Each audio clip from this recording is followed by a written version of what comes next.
Yo, what is going on, Guardians, and welcome back to another Destiny 2 gameplay video. Hey, in this video we're going to be looking at what we know about Season of the Splicer, and considering the question, will PvP enthusiasts like this season? Will Season of the Splicer actually have an effect on the PvP experience?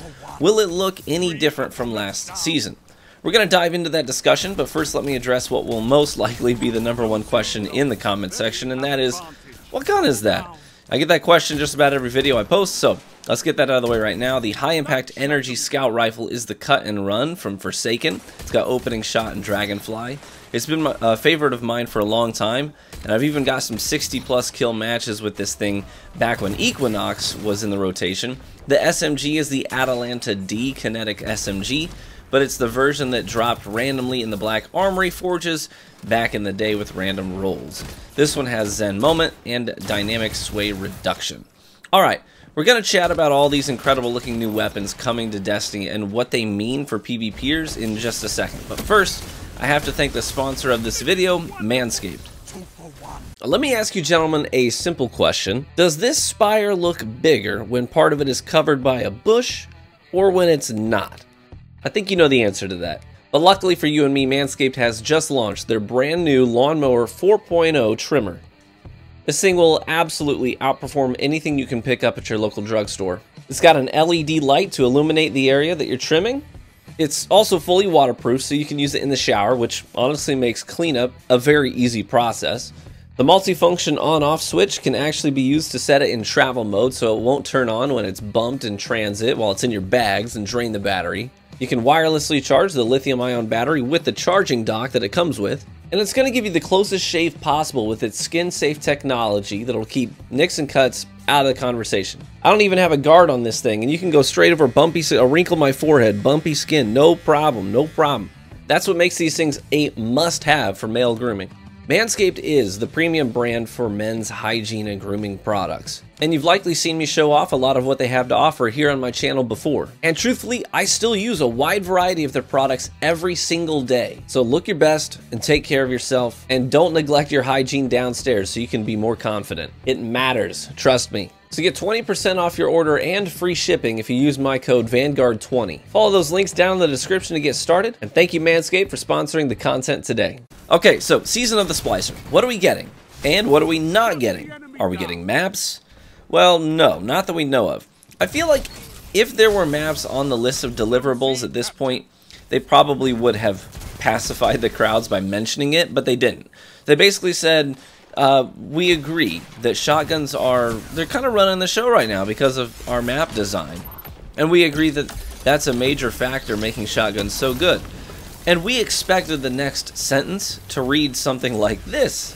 So, instead of nerfing shotguns, we've decided to focus our efforts on creating new PvP spaces that cater to a wider variety of playstyles and approaches, allowing more SMG, auto rifle, and sidearm usage to come to the forefront and compete in terms of usage rates with other ever-popular options like the shotgun.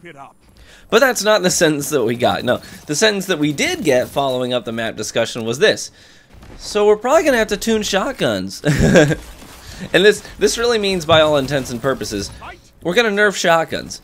Now, it says sometime in Season 14. It doesn't say on launch. So, the two things that we can really glean from this are that A, shotguns are likely going to be receiving a nerf sometime soon. And B, new maps don't seem to be on the table right now. It looks like we'll most likely be waiting until Witch Queen.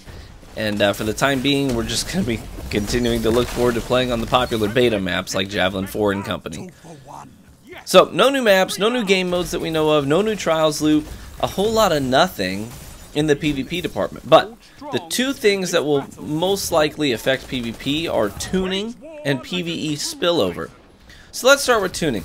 Bungie made us aware of some things that they're targeting in Season 14. This includes shotguns, like we mentioned, but we also learned from Tocom on Twitter that the team is also targeting Stasis Freeze, the penalty to weapon accuracy while slowed, the Whisper of Hedrons, the Geomag Stabilizers, right? Now we don't know what those tunings will look like exactly, but we know nerfs are coming.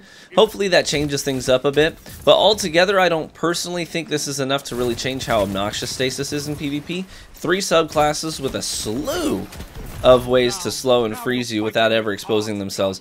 I just don't think Stasis was a great fit for PvP personally, and I know many disagree with me, and that's totally fine, but at the end of the day, I can say definitively that I like PvP in Destiny a lot less when Stasis is around. So, we have some tunings, but the other major thing I wanted to mention was Pve Spillover. Inevitably, when new things become available in PvE, players will take those new things straight into PvP and see how they perform. Dead Man's Tale, for example, is Pve Spillover into the PvP sandbox. Palindrome, Felwinter's Lie. In fact, the majority of things used in PvP come from doing PvE activities. And the good news about the season of the Splicer is that it looks like there's going to be a lot of PvE gear to chase. We have the new seasonal weapons tied to the season pass, and the new match-made activity as well, including a new pulse rifle that looks like it's probably going to be a rapid-fire frame, which I love. There's a new sidearm, grenade launcher, shotgun, machine gun, and what looks like maybe either a scout or an auto rifle, I'm not sure. In addition to those weapons, we have the new exotic sidearm, we have a new Gambit SMG, a Vanguard grenade launcher, Crucible drop hand cannon, and a Pinnacle fusion rifle. In addition to that, we have the new / returning Vault of Glass weapons, which we can only assume will be the Vision of Confluence, the Praetorian Foil, the Fatebringer, Praetor's Timepiece, Atheon's Epilogue, the Found Verdict, the Corrective Measure, the Hezen Vengeance, sorry, I have a cold, so if that comes through, I apologize. And the Praetor's Revenge Sniper Rifle. Like, holy crap, that's a lot of stuff. Think of D2 raids, right? They often have like 4 to 5 new weapons in the mix. Vault had 9, and then the exotic Mythoclast made 10. Those are lots of things that will spill over into PvP if they all make a return.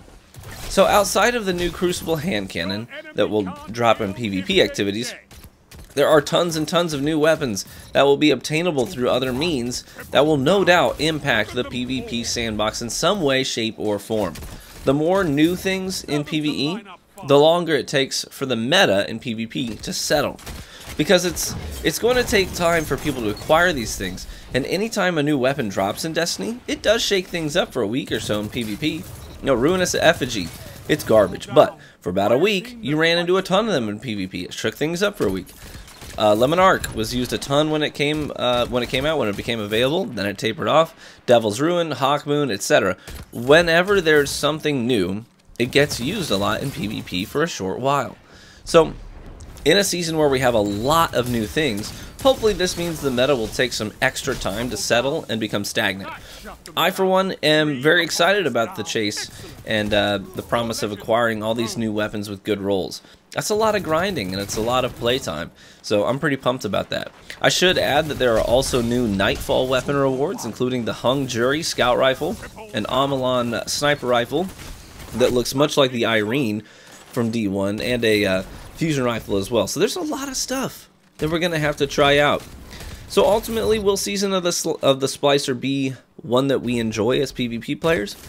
My verdict is that while it doesn't offer any specifically new PvP content other than a hand cannon in the drop pool, Season of the Splicer will most likely be better than the current season we find ourselves in for PvP. With a whole lot more weapons coming to the game, stasis tunings, and more weapon tuning adjustments, I think we'll see PvP get shaken up a fair amount for a good amount of time. The dust will settle, right, and the meta will be established later in the season, just like it always is. And at that time, you know, you can play PvP for what it is, or you can branch out and play some other things until new content comes along again. But I'm definitely looking forward to this new season, and I'm excited to get my hands on some new weapons that, you know, just might be the next main thing for me. So thanks for watching the video today. If you liked it, please feel free to leave a like on the video. Let me know in the comments section which new weapon you have your heart set on right now.